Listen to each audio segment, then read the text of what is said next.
Right, we're back with our tea. Thanks for staying with us.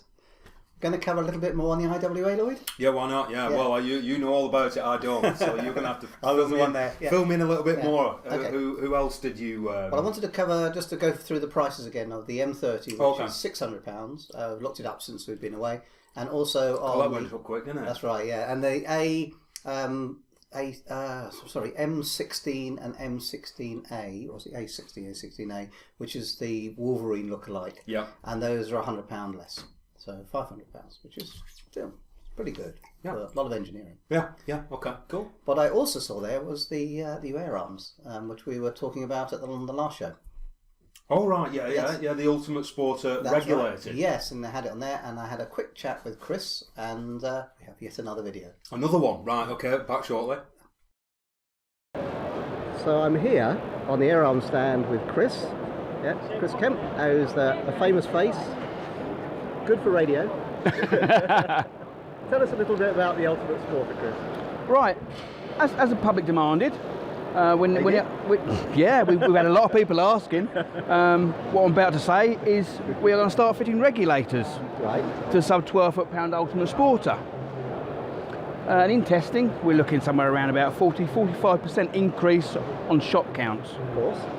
So it's something we're quite excited about. We're starting off by doing it on the FAC versions of the gun, and maybe by mid-year they should be coming out in the sub 12 foot-pound versions. Brilliant. So mid-year? Mid-year, around about June, July time. 2018, we should have the Ultimate Sporter with a regulator in it. Fantastic. Okay, are we going to get one on the show to pull apart? I mean, look at? I'm sure we can send one over to you and let Lloyd have a look at it. Yeah. We know how much Lloyd likes the Ultimate Sporter. He does, he's a big fan. And to be fair, this is a very, very sexy looking gun. It is, isn't it? I like the change of the stock. We've gone for the black soft touch now. Same ambidextrous stock as the other Ultimate Sporters. Yes. But we've got the black soft touch. The infallible 10-shot magazine. Oh, you've got to have infallibility. Oh, it doesn't go wrong, Tony. It's been around for such a long time. Since Noah a lad. Yeah. That's very nice, Chris. Thank you very much. You're very welcome. Yeah. Look forward to seeing it in the shops. Yes, good. Well, that was quite interesting, actually. Yeah, it's a bit cheeky with Chris. Forgive me, Chris. We're friends. We've been friends for a long time, so it might have come across a bit flippant. But it's nice to see. When I rang Air Arms up about the regulated one, they said that originally that the FSC one was coming. Yes. And they didn't even have a date on. Well, as I rang Sheila Cooper in the week and to get a bit of an update on that, and she tells me that the FAC one's a little bit more going on inside it to get. It's going to give a lot more shots than they expected. And it's got some new bits and pieces in the valving and everything. Oh, they're still sort of working on the final. that, and that's why it's the FAC one first, because it changes the whole gun. Right, cool. Yeah. Okay. Well, we'll come back to the Air Arms in a little bit because obviously people might have noticed there's something on the table from Air Arms. Yeah. So we'll talk about that in a second. Okay. Okay. So Air Arms, BSA. BSA. Well, I didn't get on the BSA stand and ran out of time. But I understand just a Defiant, nothing different from the British Shooting Show. I did go on the Varrock stand though because let me talk about the Defiant actually because I just had a quick look and I'm sorry I didn't have one on the show today because we just had a sample from the rep in and he wouldn't let us have it but we will shortly be very, very soon actually. In fact, I reckon the next video will have the Defiant on it. Right. Do you know what? Just as a little teaser, I think that the action is fantastic, and I really don't like the stock at all. But stocks, like everything else, it's personal opinion. Whether you like it or not. We'll have a look on the next show. It'll certainly be interesting actually. But they've done some really interesting stuff. I like some of the bits that they've done, and it's new for BSA on the Defiant action. Yeah. And actually, it's quite. It's weird. The action's modern, and the stock looks a little bit old. But that's my take on it. And watch the next video, and then you'll be able to sort of tell us what you think about the Defiant actually. So that's going to be a very, very soon. So basically, they've just got the Defiant. Right. The Varrock stand. I went and had a look on the Varrock stand. The Varrock stand's very odd. It's because when you see it in the British Shooting Show, it's whole cartridge. They're importer, so it's all country stuff and their stand. Yep. When you go to IWA, of course, it's actually manned by Virak themselves, so you get a chance to talk to the horse's mouth, as it were. Except you don't, because the people they have on the stand, really, they don't know what they're doing there. They don't really know what the guns are, what they're doing with them. Of all the stands in IWA, the Virak don't have an English speaker on their stand. Oh, okay. That's well, basic English speaker, and one person on the stand when I visited it. So the people on the Virak stand, are they actually Virak employees? They're Virak employees, but they're obviously not 18. So I guess you didn't really get any. I didn't get any information, and the information I was given was wrong. But I was able to look around the stand and do a very short video, which we can look at now if you want. All right. Okay. Back yet again soon. So I'm here on the Virak stand, usual beautiful offerings from Virak. Nothing really new. The 110, the 100 in a laminate stock. And then over to the pistols, the HW44, and then 97, 100, 100T.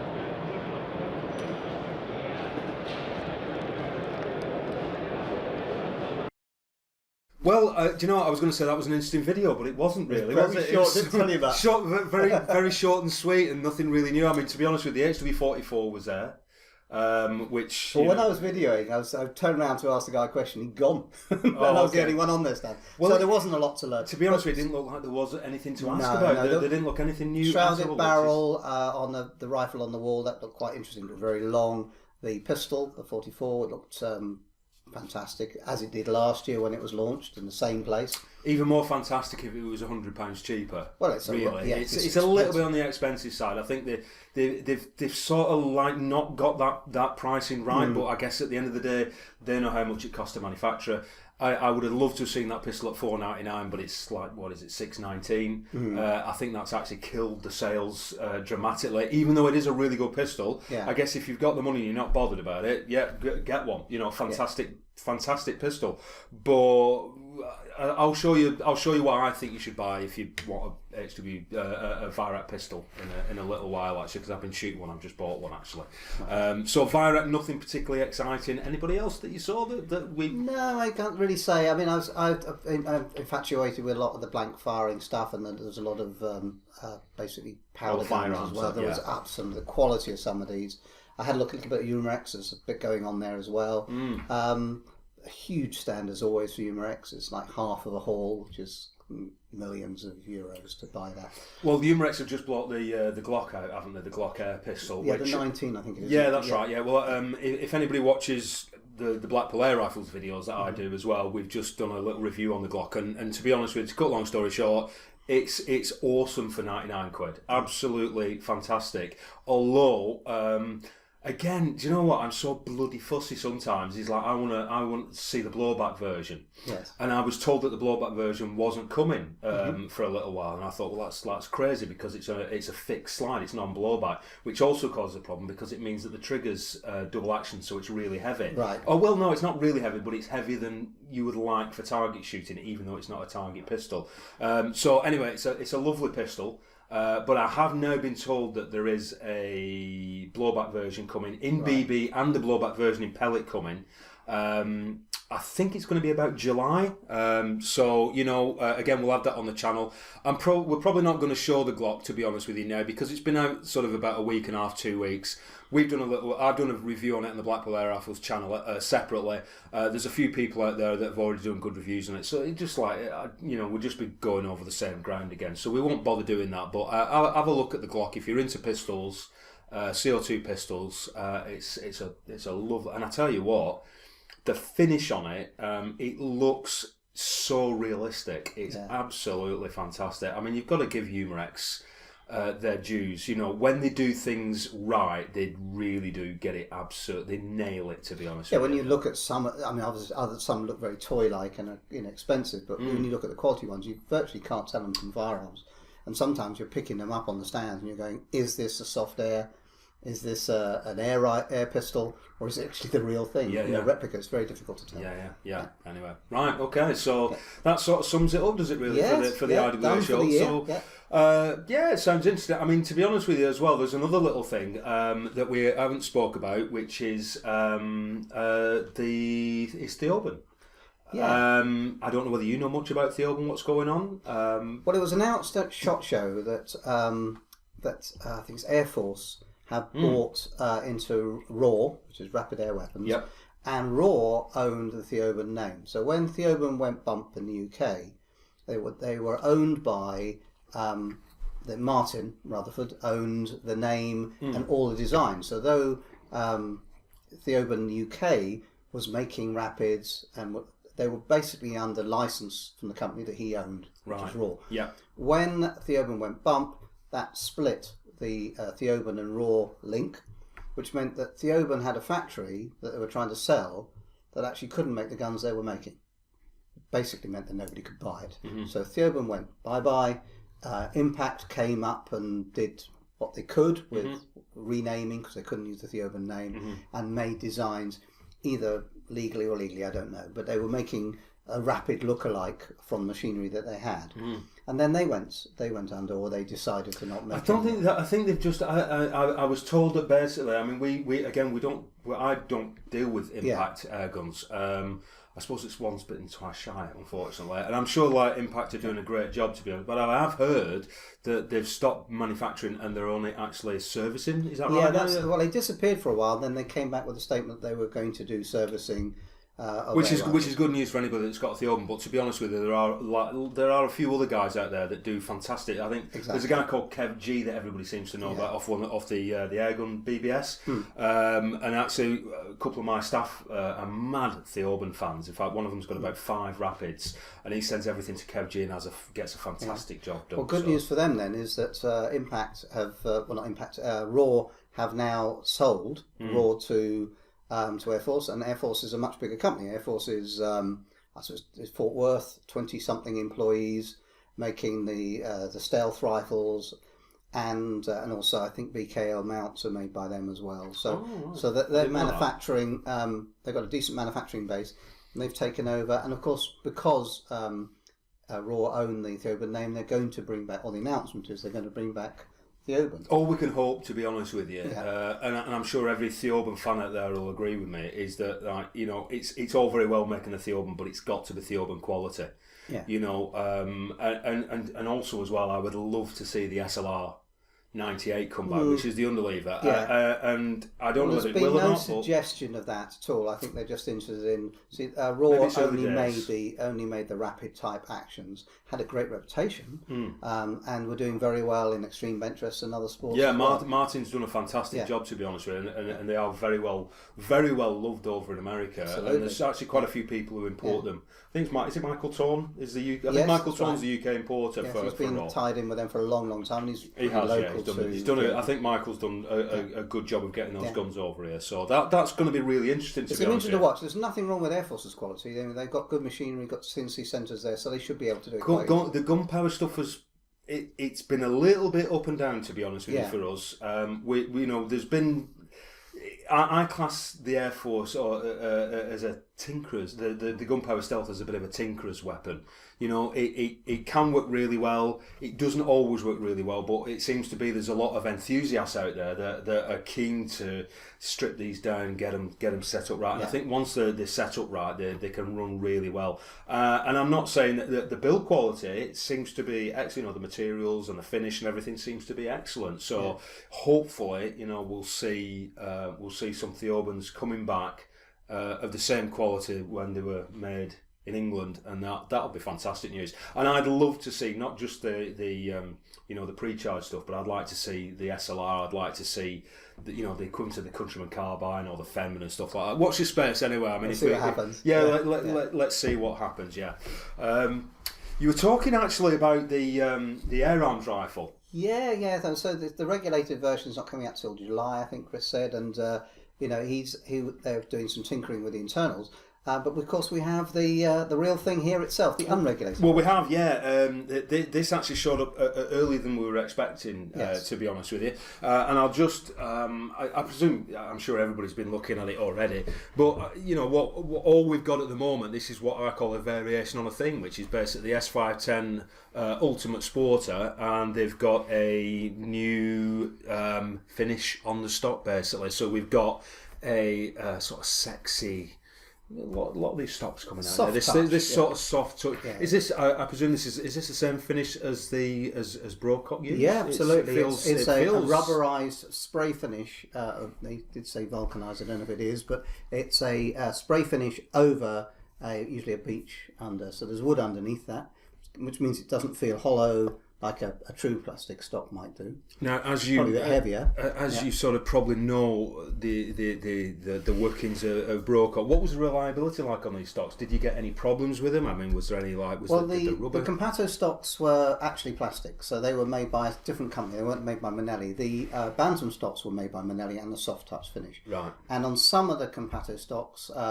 For instance, the Compato Target has a soft touch. That's finish. right, yeah. So there was an option to have a soft touch. And no issues with the sort of longer term. There is an issue with soft touch in the long term because it scratches and it marks, and usually around the base of the pistol grip is where it starts to go.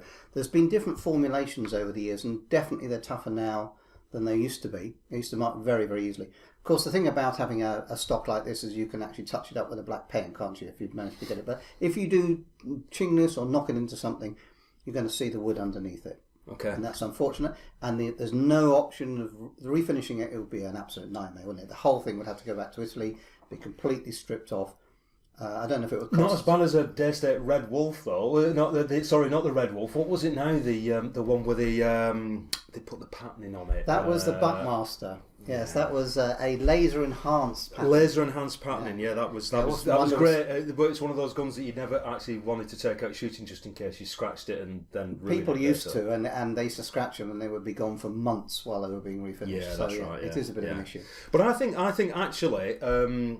It looks nice. I personally would prefer the standard laminated stock version of it, but there are there's guys out there that like these black rubber style finishes, and huge in America, absolutely huge black stocks. I mean, if you go onto any firearm range in America, all you see is black plastic or black finish stocks. You don't see anything else. UK, I don't think it's as popular. Do you know what? It's not. A couple of years ago, they were almost impossible to sell. Yeah. Now, I mean, I don't know what the percentage are, but to be honest with you, we were selling more and more black stocks. But I think the English guys want a little bit more tradition, don't they? Yeah. So anyway, that's. All that is just an Ultimate Sporter variation on a theme, black rubber stock. That's available right now at your local gun shop. There is going to be a walnut version coming as well, as along with the original laminate. And I think this is probably one of the best pre-charged rifles on the market for a combination of performance and reliability, because I do like reliability. It's really important, isn't it? I think it's really important, and of course that gun's been made for so long. Yeah. It's actually hard to review because there's nothing new on that to talk. Well, that's why I'm not going to even talk about the action, to be honest with you, because there's probably about 5,000 videos out there on YouTube all about the S510 and the 410. But if you never own one, it's new to you. And I think the thing about it is they are beautifully finished. I can see subtle changes and more matte finish than there ever used to be. The shroud is different. There's a new silencer on there. Air arm silencers always work, don't they? There's always something. They always get that right. So that's quite good. You still got a blue steel air tube for one of the few that's still using that. Yeah, and I appreciate that, to be honest with you. I'm not a fan of too much satin finish, and everybody keeps mixing and matching all these black finishes. That's what they're doing there, isn't it? The nice thing is that even though we've got like a more matte finish, well, it's a satin finish, isn't it, and blued, it actually still looks quite good. Yeah. I think Air Arms seem to have got it right. I think BSA are not hitting the mark so much with their mixture of coat black of many finishes. colours, isn't it? I think there's about 4 different blacks on a BSA, but hopefully the BSA will get that. They'll nail that eventually. I don't normally like quote prices myself, because obviously people could be watching these videos in a year, but at the time of going to press, This one is £875. It's an unregulated rifle. That's unregulated, £875. So the regulated one's probably going to be £7,500 more, I think. But $875, just about 100% reliable, fantastic gun. Great. So, and actually, should we have another short break and then? Yeah, let's come back. We'll come back with the last part, and I'll show you another variation on the theme, and what I've been up to recently with shooting, and what I've just bought. So, see you in a second. Bye. Hi, I'm Steve from the British Shooting Show. Come and see us in February next year, 2019. We'll have wider aisles, more space, and a bigger and better show. Thank you.